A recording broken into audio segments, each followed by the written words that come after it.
I'm done with dance games. I'm not gonna try to spend too long on this video because I didn't really know how I wanted to start this video. Like, I originally thought I wanted to, pre-record this stuff and to talk about what I want to do with my channel and content going forward, but I kind of wanted a little bit of like be able to talk to someone, as I'm like trying to go through my points, maybe like do a little like Q&A in case anybody is curious about what I plan to do in the future. I wrote down some notes to like go over what I wanted to talk about, just so I don't like lose track of what I was thinking about, because I've been like thinking of like what to say. Let's see. So as you may know, my channel primarily focuses on dance games. Dance Dance Revolution, Stepmania. That has been my main focus on my channel for like ever since I started it. Started the channel in 2006, October 23rd, 2006. My first two videos were from some ITG tournament local to here at an arcade that is no longer around. Was it even Twitch yet? No, it was. I'm talking about YouTube. My YouTube channel started October 23rd, 2006. But I did join Justin TV. I was on Justin TV for a while until they changed over to Twitch, and I started streaming on Twitch. I think around, I want to say, earliest I can think of is like maybe 2011, 2012. But very, very rarely at the time. But I did start an account back in like 2010. Yeah, my channel started 2006. It's mainly just to dump like dance game videos, because that's really the only thing that I cared about. I was uploading dance game videos. There is a lot of historical moments, historical videos that go very far back, from like tournament matches, events that I've been to, some like other random shit.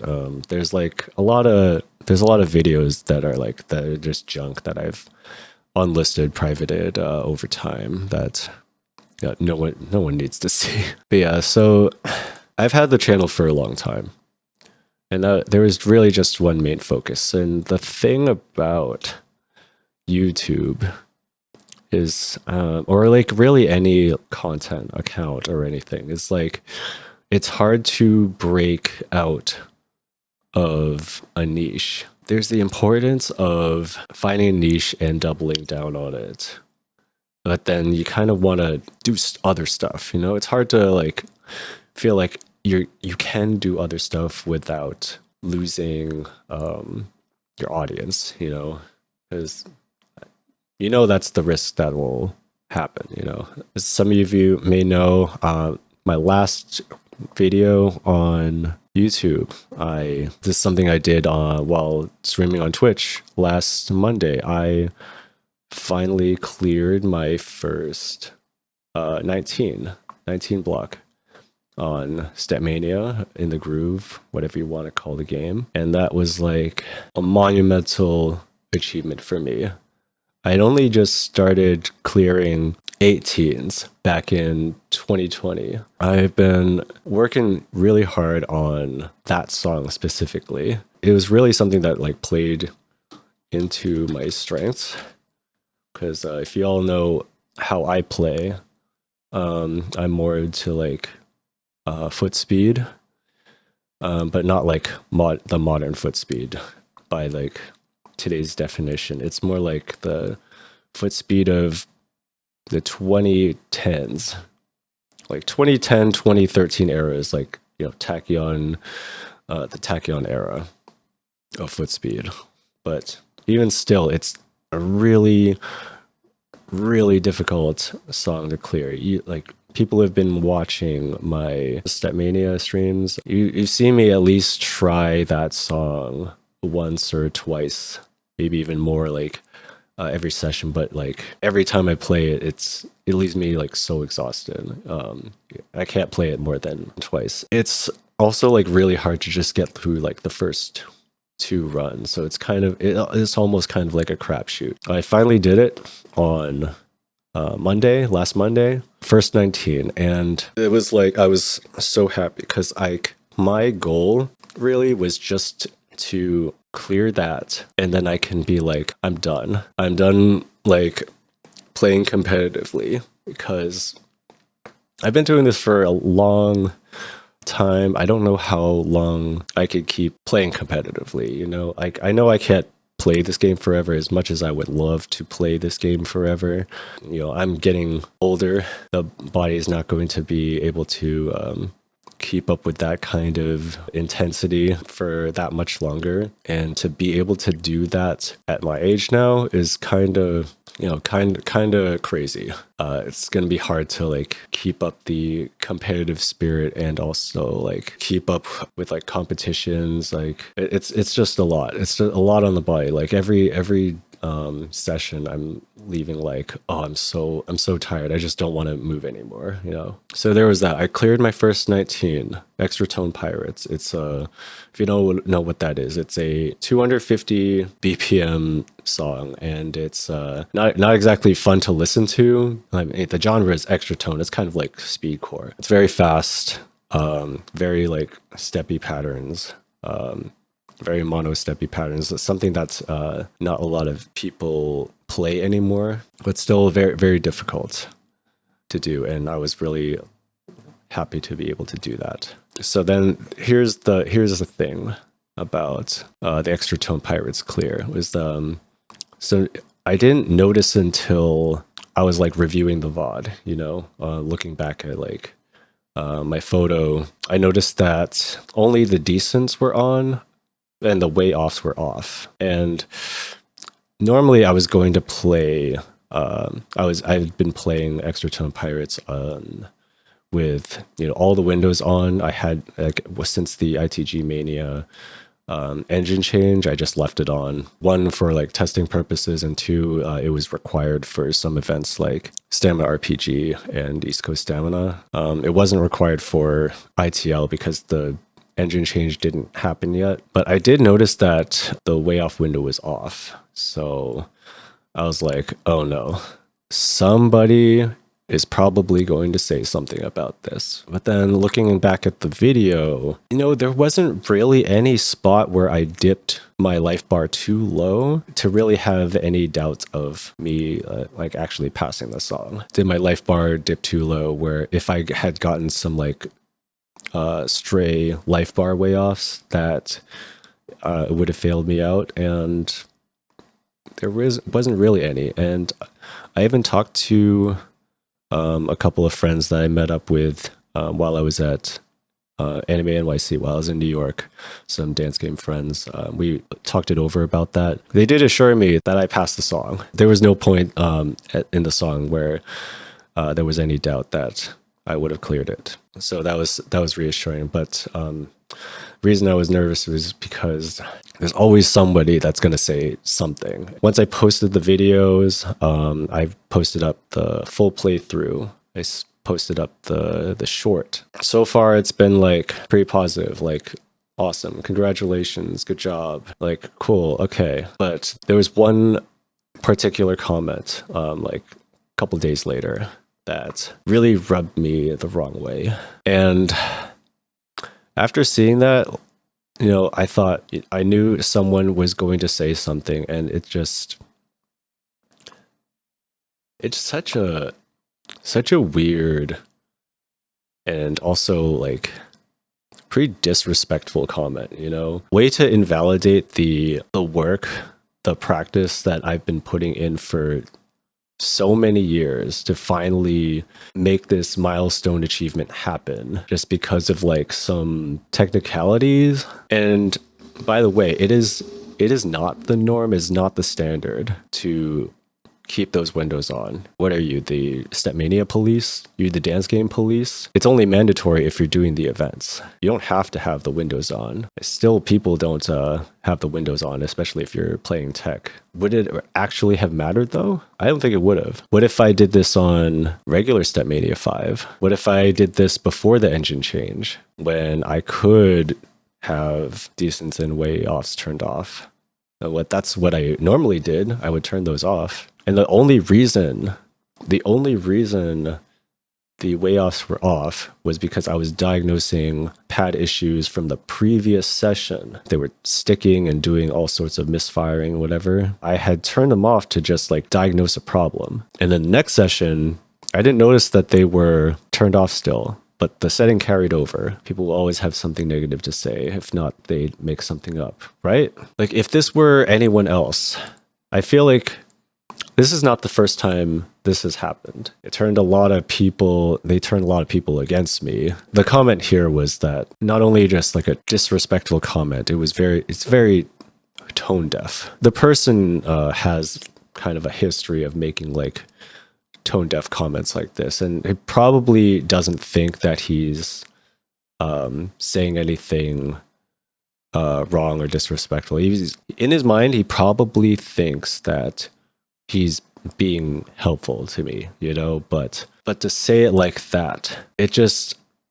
hurts, you know, like it's very, very hurtful to me that you could just say, good job, leave it at that, or just say nothing at all. You would have been better off saying nothing at all than to go on about some like bullshit reason that like doesn't actually matter. Like, so what if there was an engine change? What if I played it on like song using the waterfall theme? What if I played it on Stepmania 5? What if I played it on ITG Mania before the engine change? What if I played it on Open ITG? Like, there's so many factors. You can't say that there is a norm or a standard now, because not everybody plays like to a norm. Like right now, I'm not participating in ECS or Stamina RPG. I don't care. I don't care if I play with the windows on, without the windows on.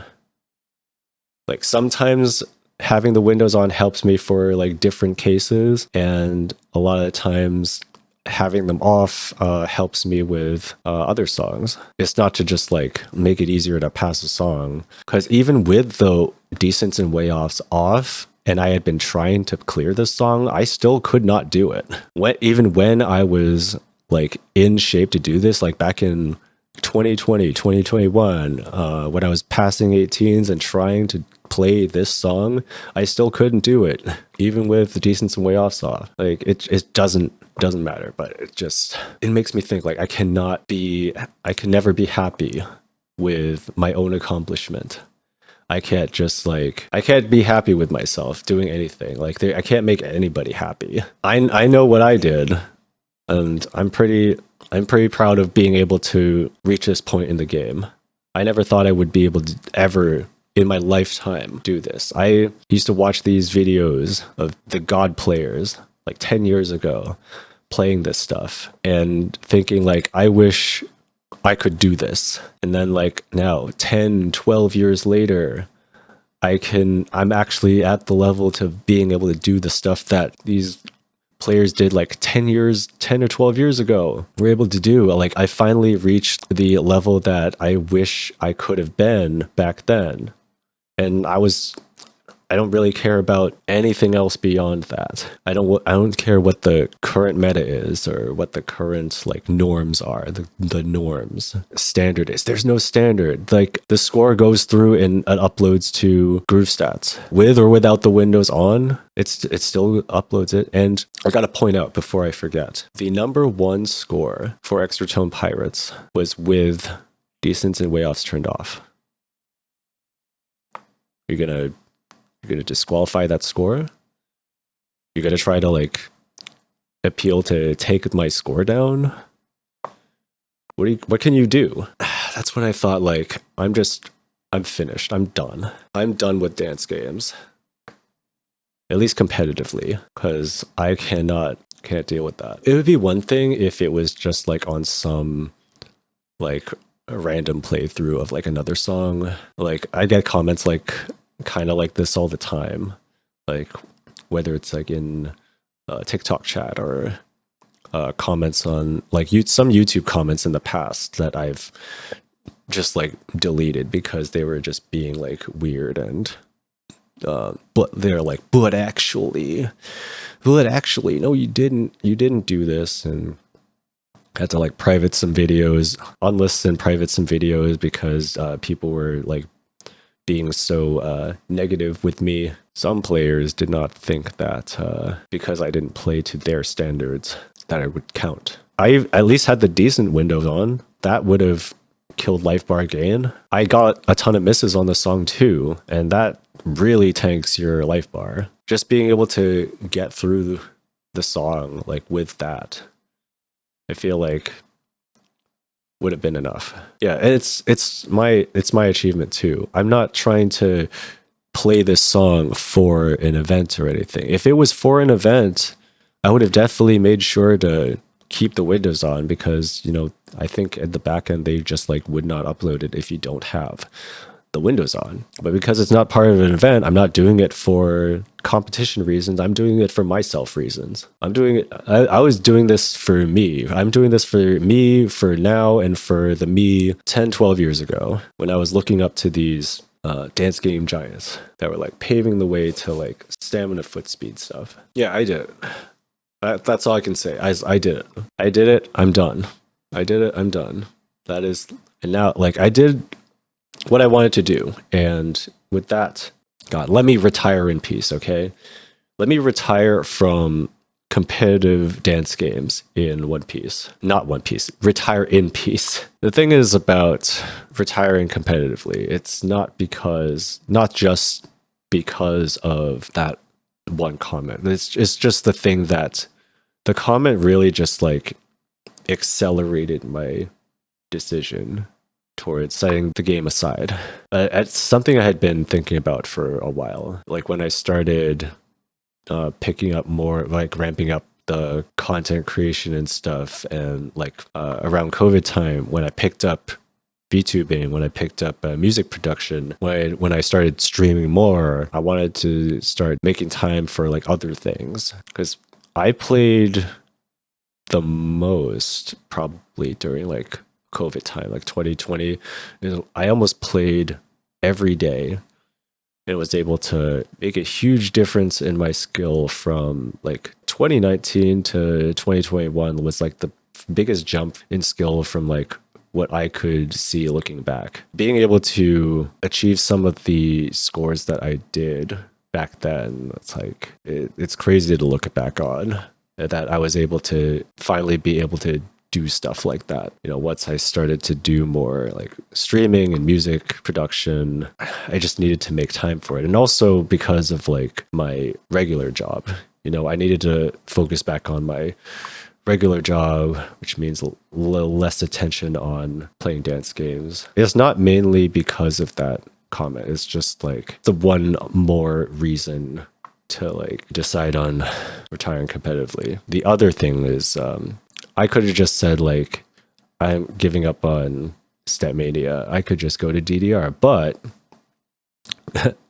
thing about DDR, if you didn't already know, the previous week, before I made my clear on Extra Tone Pirates, is the previous week, if you don't know about the whole 11th KC fiasco, Konami decided to disqualify all of the top North American qualifiers. So that would mean Christopher Life, Amber, Nat8, Mark, all of them. All of them were disqualified. And that caused a huge uproar in the DDR community. All of the North American competitors that qualified. So Amber was the women's division qualifier, the top qualifier, like overall for the women's division. Mark and Chris were also that's the top qualifiers for the free division, but also Nade. But like we already knew that Nat 8 wasn't going to be able to go because of like the regional technicality. There was an email that went out to the American qualifiers that notified them that they were disqualified. And the reason they just got disqualified was because of it was something that they could not get around, being, you know, living outside of Japan. This goes for like anyone living outside of Japan. There's a video that Dr. D made. That Dr. D is another Dance Dance Revolution content creator. He has a channel on YouTube. He has a video explanation of why they got disqualified and, you know, what they need to do to fix all this. And I'll see if I can post like a video link. Find the video like somewhere up there, also in the description. But yeah, that whole thing caused a ton of commotion, and just seeing that happen and seeing that, I mean, we already knew that Konami didn't really have our backs. They have this weird, they can't communicate. That's the thing. They don't communicate. They cannot, for some reason, communicate properly with anyone. And their rules were not very clear. They used to have this rule for this KAC specifically, where you needed to be able to speak conversational Japanese in order to qualify, which some of the Japanese players, the top Japanese players, complained about, because they want to compete with the foreign competition, the Americans or maybe Australians or like anyone outside of Japan. They want to be able to compete with them. So they said something, and then they quietly took that rule out. They just like erased that from the page. But they just give some mixed signals to us. Like, do you want foreigners to participate in KAC or do you not? Because you're telling us like, hey, you can enter KAC, but if you break these rules, then you are disqualified.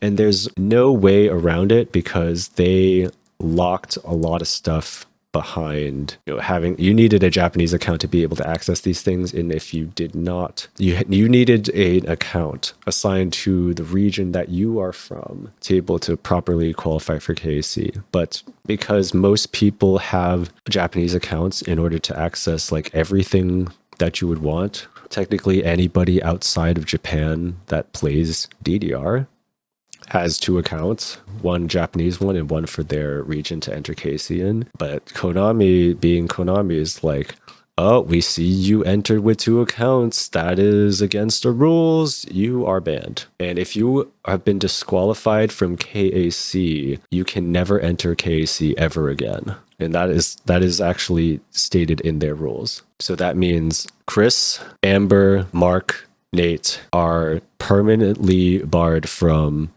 entering KAC. Seeing this happen, like we have been trying to raise the American competitive scene ever since, you know, for a long time. Like the main start was like when DDR Ace came out, when we finally got real machines with EMUs, because it had been dead for like a long time. DDR had been pretty dead for a long time. We didn't really see any hope of it doing well again. But they brought it back 2016. There was hope to maybe have like a real competitive scene for DDR, and we had been trying since then.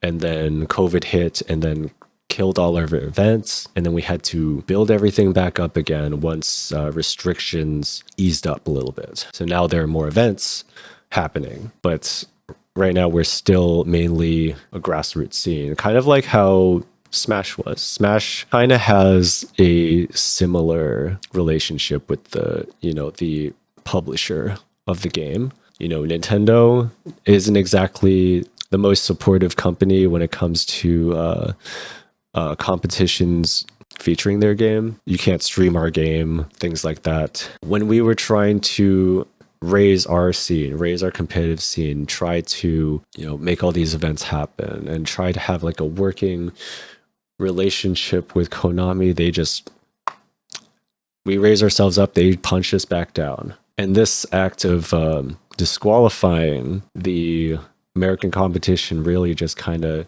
nails it in the coffin for me with like, you know, giving up on competitive dance games. I just have to take a back seat because there's really no motivation for me to keep doing it. If we can't get support from Konami for DDR, and no matter what I do with ITG Stepmania, I'm just done with it. I've had enough. It doesn't mean that like I'm not gonna play anymore. I'm still gonna play for exercise, for myself. It just means that I won't enter competitions like the next ITL. I probably won't like focus on it. I'll probably like play a few things from it, but not like focus too hard on it. I know, like I say this to myself every year when it comes to like saying like, oh, I'll take a backseat from competitions. Oh, there's always something that like compels me to want to, you know, compete with others to go in, but I just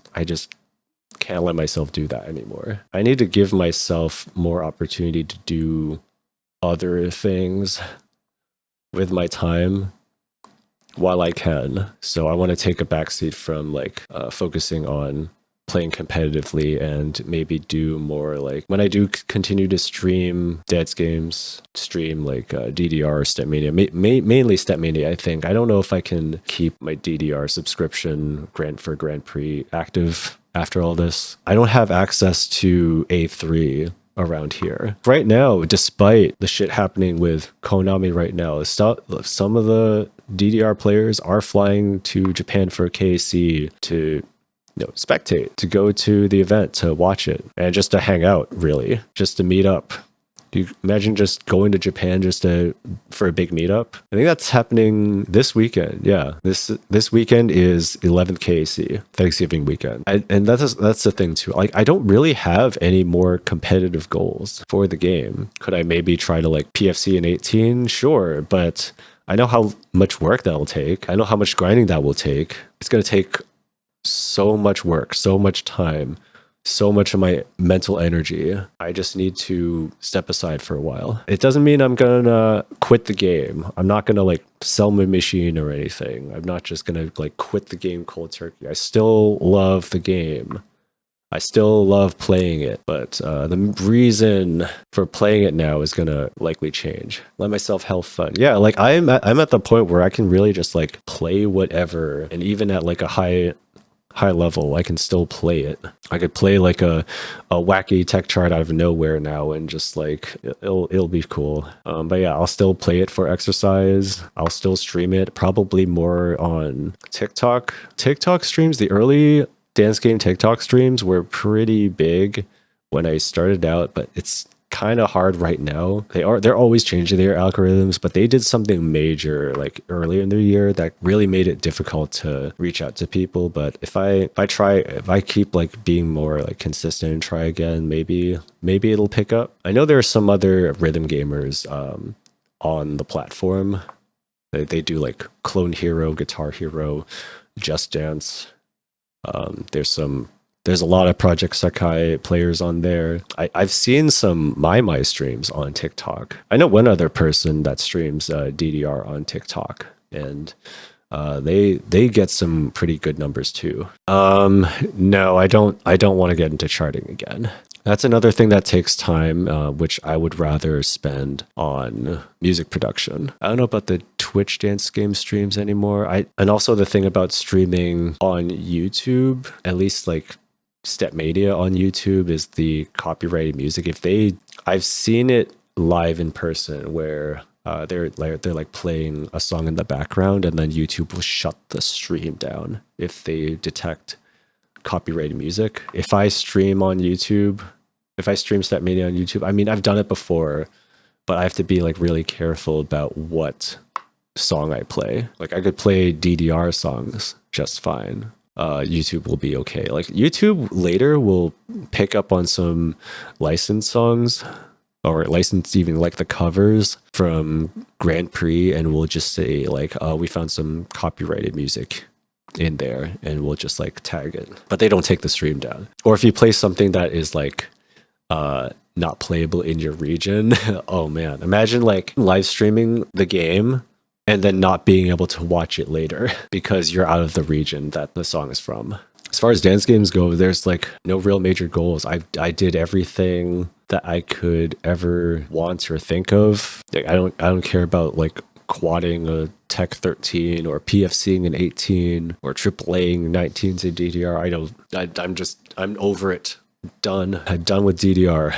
Done with dance games in the competitive sense. I did it. It's so much work. I need to be able to do some other stuff for myself. Yeah, I had been playing dance games for a good while. And maybe it's time. For a lot of people, that time was a long time ago, but I still kept going despite the challenges, you know, whether it's the viability of the game, Konami or whatever. I still love the game. I still love the community. I still love seeing the competitions and people being competitive with the game. That I will probably do more with like the DDR community website. I want to make the events page better. I've still been trying to keep up with the DDR news and whatever is going on with the community, posting about that, running the Twitter, trying to keep up with all the events, reminding people that, hey, you should put your dance game event in the calendar. Maybe try to focus more energy, at least with like dance game related stuff on the website, on the back end, engaging with the community Twitter. But yeah, I still want to keep a role in the DDR community. I'm not trying to like leave the DDR community or whatever. I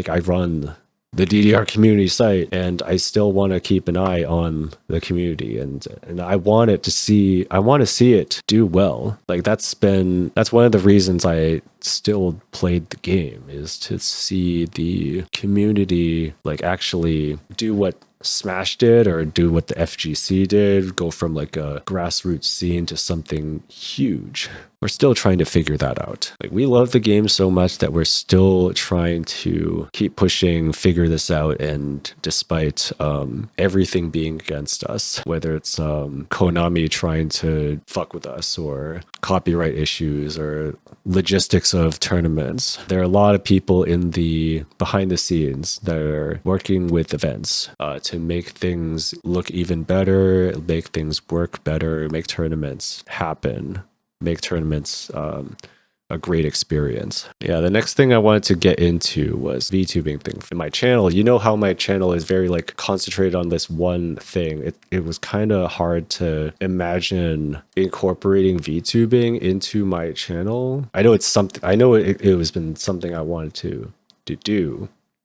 Like I could like, you know, maybe make a separate channel, but I don't, that's the thing, I don't want to. I think managing multiple channels is already like a hassle. Managing like separate socials is also like a hassle that I just like combine it together. There's like so many pipelines with how people get into VTubing, and it really all depends on what you want to do and where your goals are. Because, you know, there's a lot of people who are already like established content creators and they want to like get into VTubing, and they'll like just incorporate the VTuber like with their main brand, their main channel, or they have to like make like a separate channel, separate identity, separate socials, and like try to keep everything walled off and separate. And I'm just like, I don't have the energy for that. I do not. I already have enough trouble like managing myself, let alone like two different personalities, I guess. Here's the thing. I've had a model that I've been using. You could, right there. You see the model?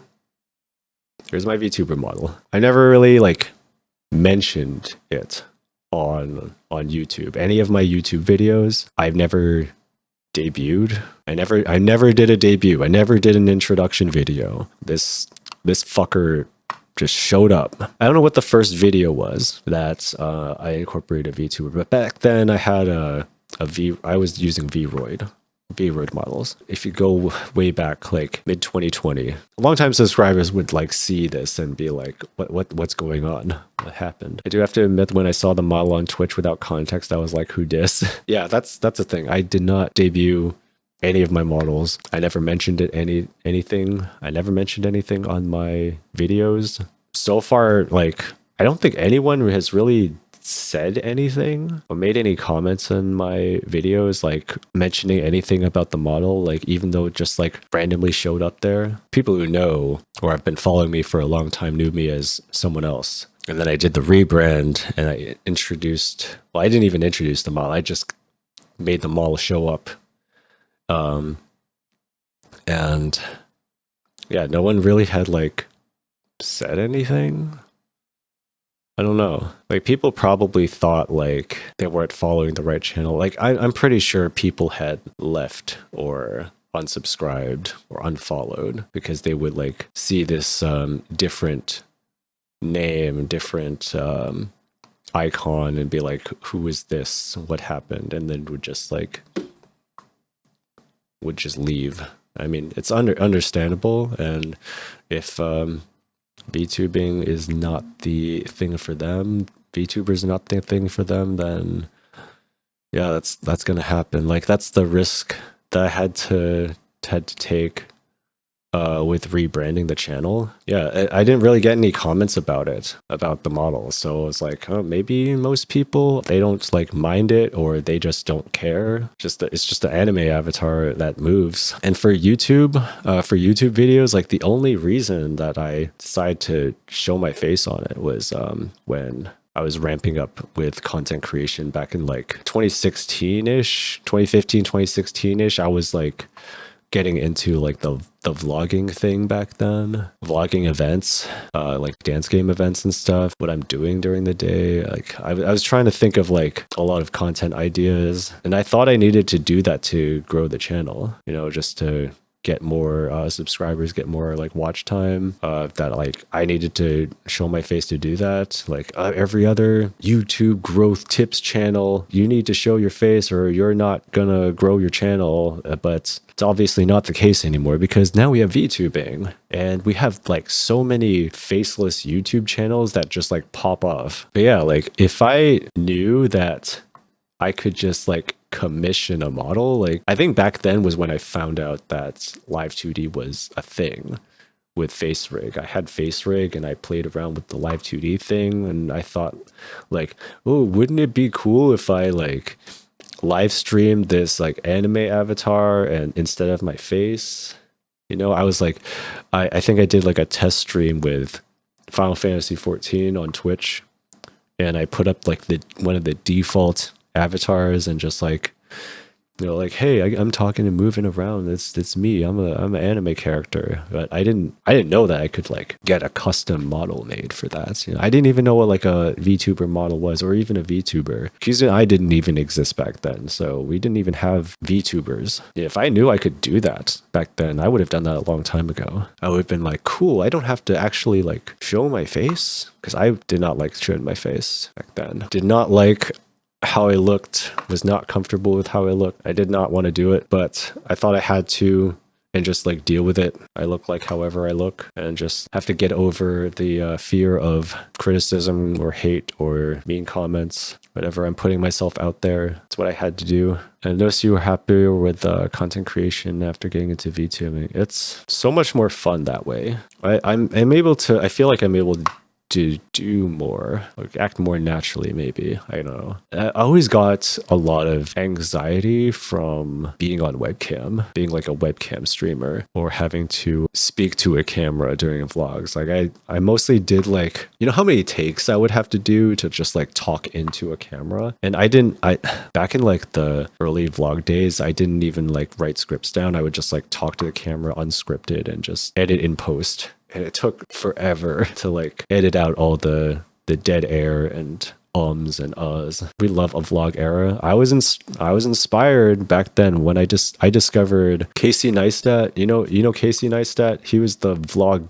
king. He was a godly storyteller with his vlogs. He was one of my inspirations, and a lot more like vloggers popped up and like learned how to do it with some like help other channels on like how to get started. That was kind of like the thing that like propelled me forward into like wanting to get into content creation, besides just like streaming every now and again or putting up random YouTube videos of me playing dance games. That's what I did, was like I would stream Stepmania, because that's all I would play, and highlight a video as is, and then just export into YouTube, and that was my content, you know. And then when I got into like the vlogging thing, that's when I like started to really like regularly upload to YouTube. That was the start of my vlogging era, and God, I looked back at the vlogs and I don't know what I was fucking doing. Like I kept some episodes, of the vlog, but a lot of the stuff is like I did so many like unrelated things to like, so the main point of me doing the vlogs was to like document my journey to practicing for a certain tournament, like so for like Champions of the Coast, for DDR Storm, its CEO, leading up to that. And it's hard to like do a regular vlog and then like you have to think about like what kind of content to fill it up with. You kind of just start looking at everything that you're doing during the day and you're like, oh, maybe I can use this as content, or maybe I can make some mundane thing into content and put it in the vlog. Like it's just like a lot of like weird unrelated things don't involve DDR dance games at all. Like why did I even put it in there? So I was just trying to like take that out. Like I kept maybe my first time playing DDRA up in there, and then I kept the vlogs that I took for Champions and Storm. The Storm ones were kind of my favorite ones because going to what was it, Daytona Beach. Some of the beach videos are crazy. Feels like you discovered another world. Yeah, like VTubing really just like changed everything. Finding a new niche. I learned a lot of stuff about commissioning art through VTubing, commissioning like anything really. I never commissioned art before. I always thought like maybe I could just do everything myself, but it would not have been possible for me to learn how to draw and make my own model. And I just had to learn how to give money to an artist and be like, oh, that's all you had to do. You just like give them money and tell them what you want and they do it for you. I mean, it's a lot more involved than that, but I felt like there was some sort of like huge barrier between me and actually being able to commission things. Like I thought it was a more involved process. It was kind of scary. But once I figured out how to do it, I'm like, oh, I can do that. Wow, okay. All right, get into the VTubing thing, I guess. That's after doing a VRoid for a little bit, commissioning a live 2D model. And this model you're looking at right now is a redesigned model from when I started. I started with like a completely different concept, and it seems like every year, at least to me, maybe for like some other VTubers out there, there's this compulsion to redesign your character. You kind of just like crave a little change, and it's kind of hard to do that with live 2D because you basically have to like redraw everything, Yeah, a little upgrade can be like a lot of money. I'm drawing my own model because I'm clinically insane. I know some people who are like that. I'm drawing my own model because I love suffering. It's okay not being perceived like that. Oh man, like my short hair days, just the new Vince McMahon meme, like absolutely did not like. I don't even know who that is. Who was that? I don't know them. We don't perceive that version. It has been retconned. Yeah, well, we don't talk about short-haired me did not exist. If you saw a short-haired version of me, no you didn't. Pre-2020 me did not exist. How long have I been streaming? I mean, technically since like 2010 when Justin TV was around. Streaming more picked up, I think, when like Final Fantasy 14, ARR. Final Fantasy 14, A Realm Reborn released, and I wanted to be a Final Fantasy 14 streamer. That's when I actually started like learning to really like do streaming. I did stream like dance games before then, but it was really rough. It's like a fun little fashion game. I know, like it's fun getting new outfits, which by the way, I could probably show off some new previews outfits with the VTuber stuff. I like to imagine your VTuber model to be a little avatar that sits on your shoulder while you're streaming, like that. Just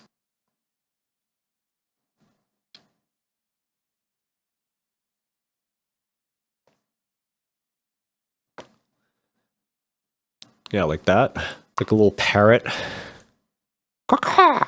Caw-caw. I could have been a Final Fantasy 14 streamer, but no, I decided to be a dance gamer instead. I had already been doing that for many years. Why not do what I do best? That's the thing too. Like that's the hardest thing about being able to do literally anything else when you have been doing one thing on your channel for several years. Being able to like branch out your content on the same channel is like, it's really hard to change. Probably going to mess up algorithm that YouTube has. YouTube will give like suggestions to your channel if like, say I have some like Elden Ring playthroughs. I have some remember back when I played Elden Ring, I played Hades. I have some VODs that I uploaded to my YouTube. Like if I had somehow possibly thrown off the YouTube algorithm with that, if anyone found those VODs and it would suggest my channel to people and be like, oh, they streamed Hades, they streamed Elden Ring, and they just find like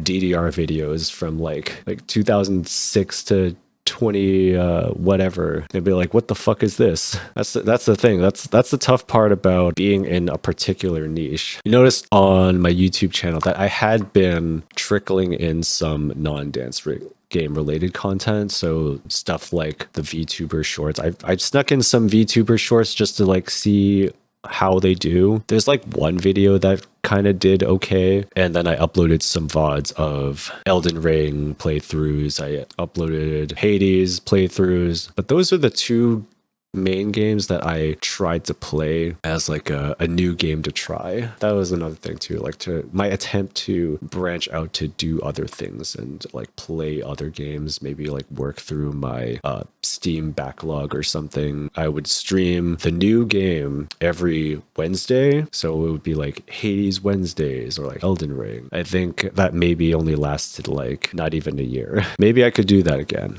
who knows, but I don't know. I mean, I could do that again if people really want that. If the people really want that, then maybe I can make that happen, but it depends, because maybe that could be more of like a Twitch thing. I do want to get more into like the YouTube live streaming though, because it's been my main platform for content for so many years. I should make more use of like live streaming. I've been making a lot of use of shorts lately. Proper playthroughs, like full playthroughs. I know there's some interest in like long plays. Sometimes people put on like no talking long plays and just like have it in the background as like background noise. People do that. I don't know if that's something I can do if I want to be like a VTuber and streamer, or like that's the thing with VTubing too. You don't have to be a streamer with VTubing. You could also make videos without streaming, but I would also like to live stream because I enjoy live streaming.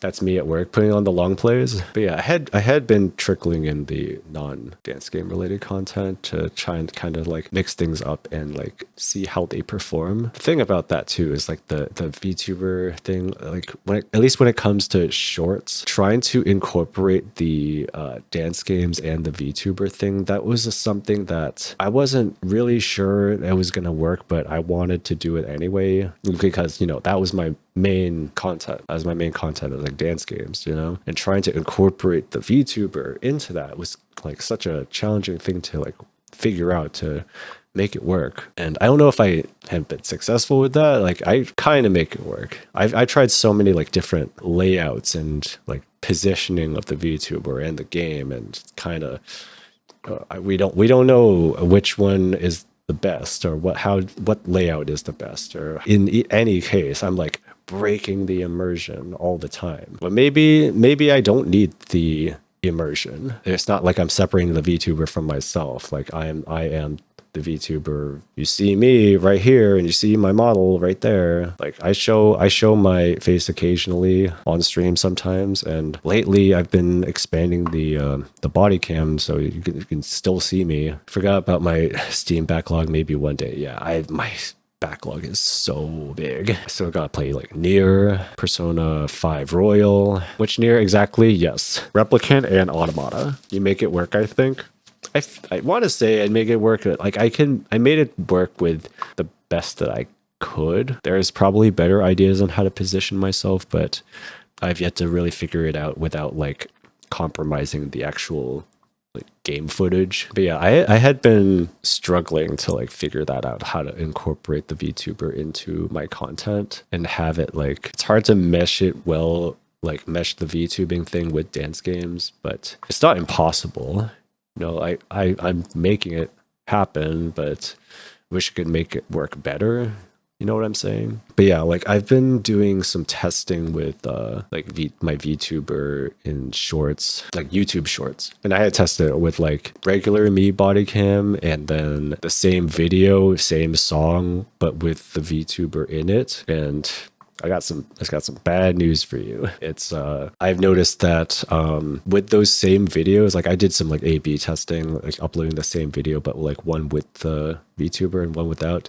And I noticed that the VTuber video seems to negatively impact the watch time on the shorts. There would be much lower percentage of people like actually watching through the video than they would watch the regular body cam video. And that's like, you know, the percentage of people watching the video versus swiping away. Kind of a tough thing to deal with because it makes you think like, oh, maybe the VTuber thing is not really working out for the channel if people are like just swiping away at it. But for like regular videos, it hasn't really made much of a difference in viewership for like regular gameplay videos. From what I've noticed, at least, its numbers have been kind of like the same. Hasn't really gotten bigger or smaller. It also like depends on the song too. I think it depends on the song. It depends on like maybe like even the thumbnail to get people to click through. But yeah, like trying to make it work, trying to blend the full body thing with the VTuber thing. There's a lot of other streamers that make it work, you know, with whatever their content is. Like,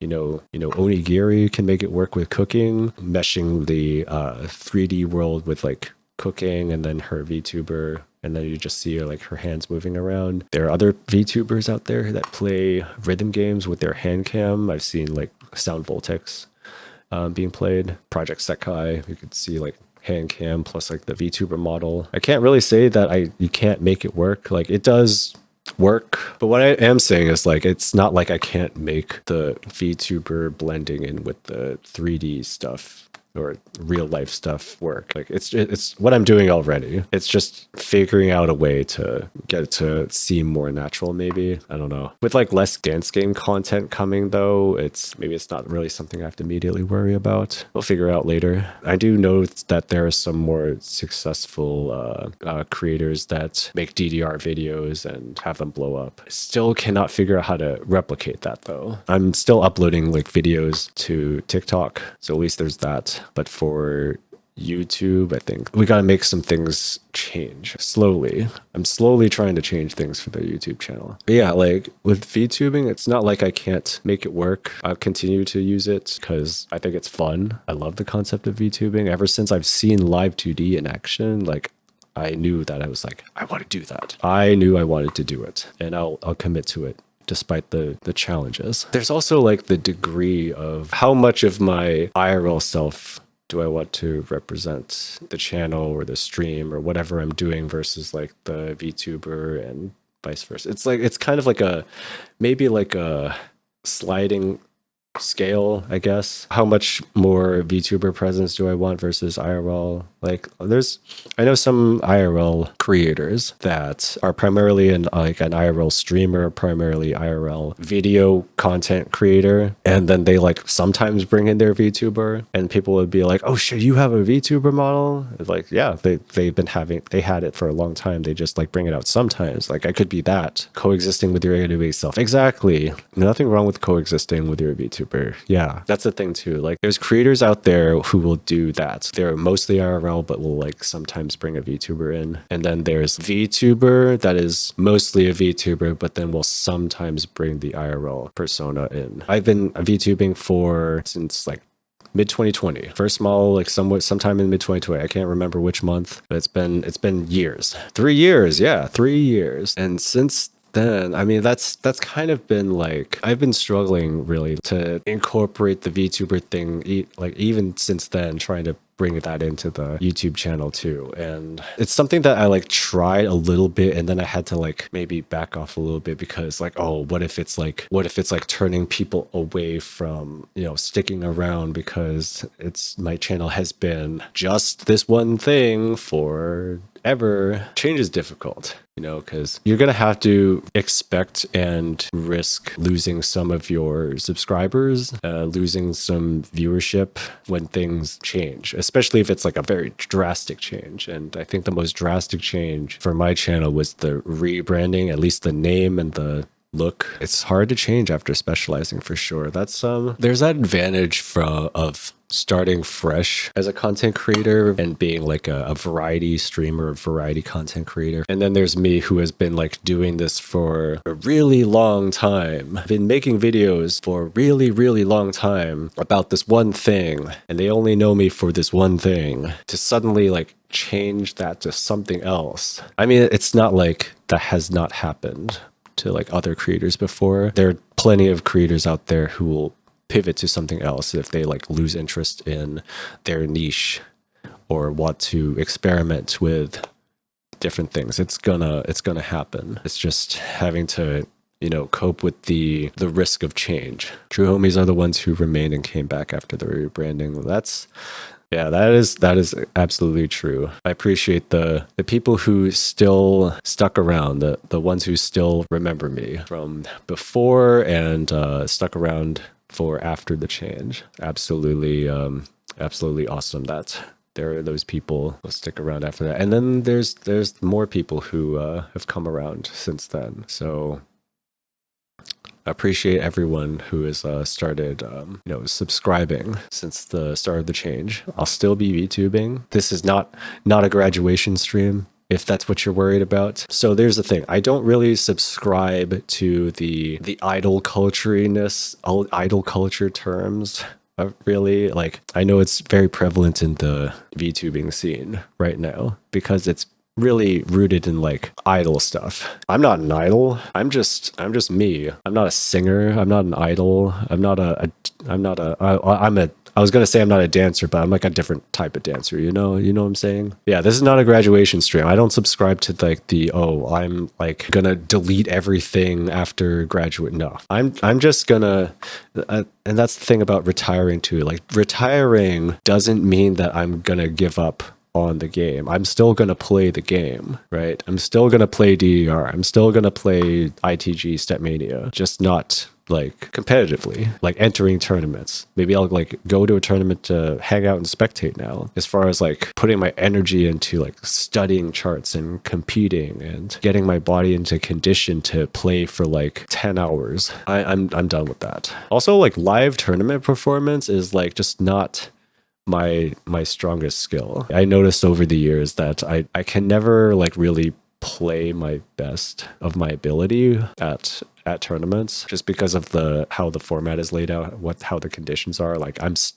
I play my match first, like my first match, and then I'm like standing around for like hours until my next match. Can't ever get warmed up. It's just like not how the way I play anymore. Enjoy your initial fandom and community a different way. Yeah, that's it. It's not like I'm quitting the game forever.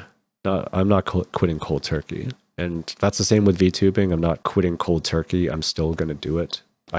I love the concept. I continue to enjoy it. I love the idea of having an OC to represent myself. It brings me a lot of joy, especially when it comes to like commissioning art for my character. I think it makes the brain chemicals, dopamine, gets the dopamine going. Yeah, I do have a plan to reveal my new model 2024 after it gets rigged. Maybe I'll do a introduction video. I'm not gonna say debut. I'm not debuting a model. I'm not debuting shit. I don't want to call it a debut. I'm introducing, revealing the new model. So next thing I want to go over is music production. So as you know, I do make music. I picked up music production actually a little bit after I started VTubing. It's kind of like I wanted to have like a new skill. Like I see like, you know, VTubers having like some sort of like cool skill, whether it's like singing or having or being able to do like art illustrations or doing animations or graphic design, all this cool stuff. And I wanted to finally like actually like develop skill of my own. And then I think that was around the time that Club Fantastic was starting to be released, because my buddies, part of the Club Fantastic team, invited me to do like some QC for them, some quality assurance, quality check for the game itself and the charts, and check out some of the music. A lot of the music was made, like produced by some of my friends there. They made the music themselves, and I'm like, oh, cool. I'm thinking like maybe if they're able to do this, then what if I did that? What if I made music? What if I started learning how to make music? I think it might be the time. Might be the time to do that. Club Fantastic was like, if you don't know what Club Fantastic is, it's kind of like it was like a Stepmania fork back then. It's kind of an answer to the whole COVID lockdown thing and not being able to go to the arcades and have a all-in-one bundle of like being able to install the game and have music and steps. It was also a good timing too, because there was like some controversy about copyrighted music on Twitch, and it was kind of like an answer to that too. They're like, yo, you can play Stepmania or Club Fantastic, you can play all this music that is copyright free and with like amazing steps, and the music was actually like really awesome to listen to. And that made me like, oh, I want to learn how to make music. Wouldn't that be cool? Wouldn't that be so sick? I think I started November 2020. I got my first Ableton Live license November 2020. I'm pretty sure that's when I started. November 26th, 2020, I first registered and authorized Ableton Live. From then on, I'd just been really into learning how to make music, learning music production, watching tutorials every day, going into the program and just like start messing around every day. Like I was committed to learning it as quickly as I could. And something about working on music production just kind of like puts me into like a zen mode. Nothing else around me matters. I'm just like so laser focused on what I'm working on my project, that I've tuned the entire world out. And the next thing you know, it's like 2 a.m. and like, oh shit, I gotta go to bed. I've had a lot of days like that where I'm just like working on a song. I've been like in the zone, and all of a sudden, like I've had a lot of like sleepless nights, just like because I was so into working on a track. And I've been working on music and releasing at least 1 track a month since, well, my first like official release was my first EP. That was in October 30th, 2021. So I had been practicing like working on music production for like almost a year before like I had the confidence to like release like a 2-song EP, 2-track EP. Looking back at some songs I made too, like some tracks, like I was like, oof, I could probably improve on like this and that. Like you can hear the difference. I could hear the difference in my production from like 2021 to now, stylistically and like quality of sounds and composition, arrangement. From like the start till up until the EP, I just been learning, trying to like mimic some of the styles that had inspired me. Just been on the grind since then. That got my channel to be labeled as an artist channel. Like I had like official releases distributed, and the channel became a official artist channel. I have the little musical note next to my name to indicate that it's an artist channel. So I feel like because of that too, I should put some more effort into making like music content, like not just like releasing music on it, but like music production content. But I'm not sure what ideas or what music production content I could do yet. I'd have to do a little more research on that, or maybe I could do like music production live streams. That could be something that I could do for YouTube live streaming. It would make sense to do it on YouTube, I think. I know there's a lot of music artist channels that they're making music on their channel. So that's probably something I could do as well. So there's this one particular short that I uploaded pretty recently. I don't know if you remember on Twitch, I was streaming making this novelette saying Oratrice Mécanique d'Annelise Cardinal. I cut that into a YouTube short. You know, I jazzed it up a little bit. I put that up on TikTok and I put that up on YouTube, and I've just been getting views. Like I just been getting views on it. It's actually, that video now has surpassed every other video that I've ever made on my channel as of right now. I know it doesn't seem like a lot relative to like most other channels, but for my channel, it just broke, or like earlier today, it was like 27,000 views, and now it's at 29,000. Me just checking right now. People are still watching this. Seeing how many subscribers that I've gotten just from that one short. Like if this keeps going, I might be able to hit 2K subscribers on my channel. It was already such hard work to get my channel to like 1K. Like that's the first threshold that you need to meet. The first requirement you have to meet to become YouTube partner. I used to have YouTube partner, by the way, a long time ago, and then they changed the requirements, and they told me that I was going to lose YouTube partner. So I have to like grind to get it again. Yeah, Ray Chase was at Anime NYC. I was thinking like, what if I went in line to meet Ray Chase and just showed him the short, but I didn't get a chance to.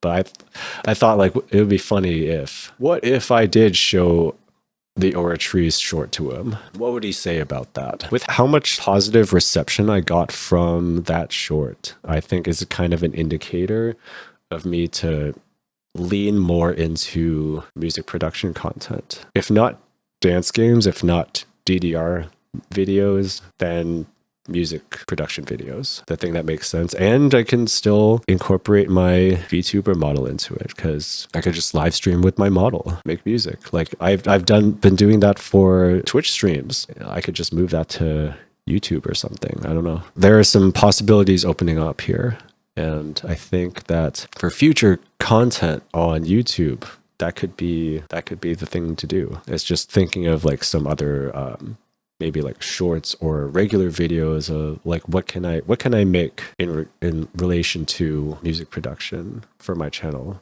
that would make sense. But that's something for me to research. But I think that's kind of like the direction that I'm looking to go in. But yeah, like what does this mean for the channel? How am I supposed to slowly bend the channel's content towards non-DDR stuff? Because there's a lot of historical DDR content on there. It's not like I want to like get rid of it. I can't just like delete all this data, take down all these videos. I still have a ton of DDR videos that still get viewed, mostly like match videos. People still go back and watch old matches. What I had been thinking about for a long time is how do I slowly incorporate the new stuff in? Like that's kind of the main point of what I'm trying to talk about today. The change or the direction that I want to go with my content because of how established my channel is to doing one specific thing. And it's not like I not do that kind of content anymore. It's just I'm going to do less of that and then a little more of like other things. Yeah, I mean, I'm going to keep the old videos. It is history, but there's also the consideration of channel suggestions, whatever the YouTube algorithm is doing to like suggest your channel to people, because it could suggest your channel from like a certain kind of video, and then they'll find like something else there, and it may deter people from subscribing. They'll find like these old videos and be like, oh, they don't do that anymore then. Or they like find my new content and then see all this other old content that's unrelated and be like, what's this? It's kind of a complicated thing. But yeah, I kind of just have to do it. Just do it. I may unlist some like old unnecessary videos because there's a lot of gameplay videos of just me like quadding a song or playing a song, getting like a pretty okay score at it that I might not need to keep there. It's mostly just been like a way to say I did that. But I also have screenshots to say that like like got this score. Like there's a lot of old videos that don't have a lot of views that I could probably just archive. There's that, and then just like dial back on dance game videos. Unless like the play that I do is like really extraordinary, like maybe like a world record or something, then I would upload that. Or maybe I could do a video on like a topic, like a Q&A type of topic. Maybe like advice. Maybe I could do like an advice video on DDR dance games, or like how to do some certain thing. Some more like educational content, maybe. I gotta figure out some new ideas. I have some other stuff written down somewhere that you know, it's stuff that I could talk about rather than just like throwing up a gameplay video. If the viewer sees that you're enjoying yourself and you can draw them in, that's true. That's true. Got a point there. Like sometimes you just got to pivot and pivot hard to go all in. Pivoting into a different territory of content. I want to do more with the VTuber thing and also music production. I absolutely need to do more like music production, not just releases, but like music production videos. It's just figuring out what kind of music production videos, you know. What do you think subscribers would want to see for future content? Like I said before, I can't do dance games forever.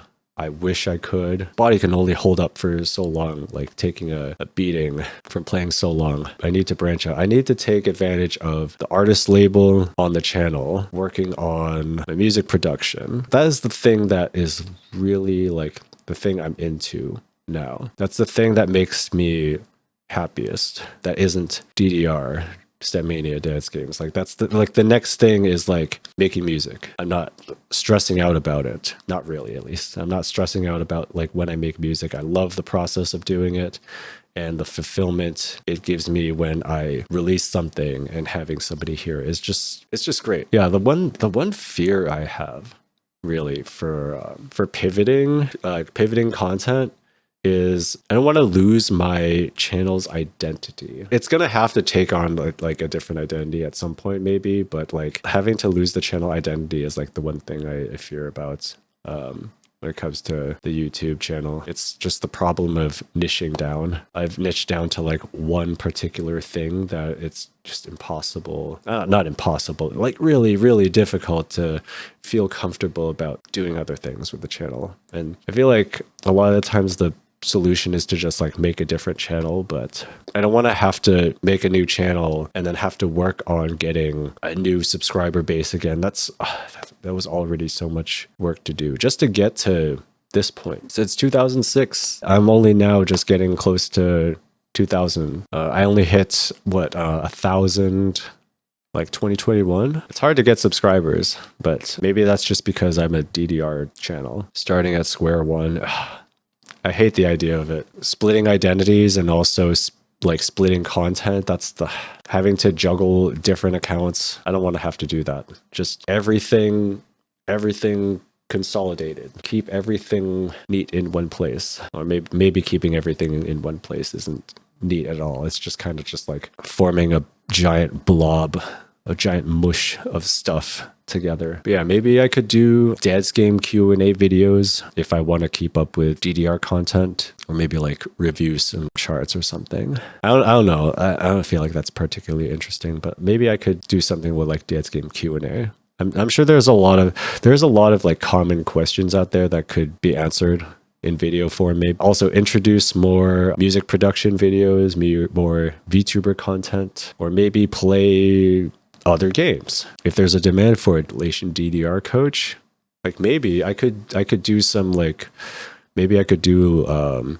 some sort of tips video, coaching video, tell you how to do like this certain technique. I don't know. There could be more done with dance game content for sure, other than just me uploading me playing a chart. And I think if I'm gonna at least dial back on that, I can do those types of videos, and then I'll do more.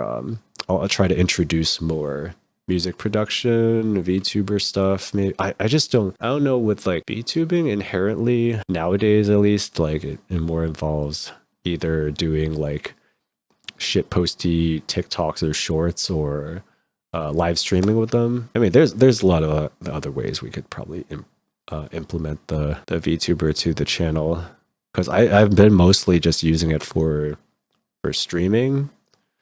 and posting TikToks, there's going to be a way to make it work with like YouTube videos. Oh yeah, other gameplay. Like if you want me to play like some other game, maybe live stream the other game like on YouTube or wherever, like maybe there's some interest in that. Maybe pick up a game that's in my backlog to do like another let's play. I still haven't finished Nier Automata or Replicant, so if anyone is interested in seeing me play through that could happen. And yeah, maybe we could see more YouTube live streams. Or what do I do with shorts? I have mostly just been posting shorts of me playing songs on Stepmania or DDR. Maybe there's some other shorts ideas that I could put up. Like the Nouvellette one, like really popped off. Could do like maybe like music snippets or music production snippets. Make like meme edits. I don't know. Like mash up some songs or mash up some like lines from Genshin, just like I did with Nouvellette. It's hard to be able to make use of all the platforms to their fullest. Like streaming on Twitch and streaming on YouTube and constantly uploading to TikTok. It's a lot of work. It's like a lot of balancing. It's a huge balancing act. Got to figure out where the priority is. And I do want to put more effort towards the YouTube stuff. That's where I started. That's where I started. And I'll still do the occasional Twitch streams besides playing DDR. What kind of content do you want to be known for in 2 years? That's a good question. I think it may have to be music production. Like I was saying before with the official artist channel, I feel like there's an expectation to have music related content up there. Not saying like it's an expectation because it's like an obligation, but because I also want to do that. And I feel like that is like maybe the best direction for me to go in. And I got to learn how to DJ too. I got to learn how to perform my music. I think that's another key thing to work on. Not just production, because it's hard to be just a producer now because you're also expected to DJ or perform your own music. Maybe that's what I should check on for Black Friday sales is a DJ deck. But I do think the channel could maybe benefit from live streaming music production. Live streams really help with watch time, and that's that one thing, the major thing that I need to like get to reach YouTube partner. Live streaming is a good way to really drive those hours up. But if you had a project of producing music for a rhythm game that could tie your rhythm game in for content music, it would be cool to make music for a rhythm game. I think that's going to be the dream. Like that's been a dream for many of my other music production friends. See that being a possibility. I think yeah, that might be something to aim for. I think I would have to make a song that's more suited for a rhythm game though. I think a lot of the stuff that I'm making is not that well suited for rhythm games, but it's not impossible that you can make a chart for it. Like people can make a chart out of anything. What else is there to go over? I think we've gone over everything. Pivoting the YouTube channel to new content, explore a new territory, stream more different games on Twitch, more music production content for the channel, YouTube channel. Change is hard, but we're gonna make it happen. Going into the new year, new me, woohoo! New content ideas for the channel, new model, 2024, new model. I will catch you next time. Thank you for joining me and listening to me. Take care.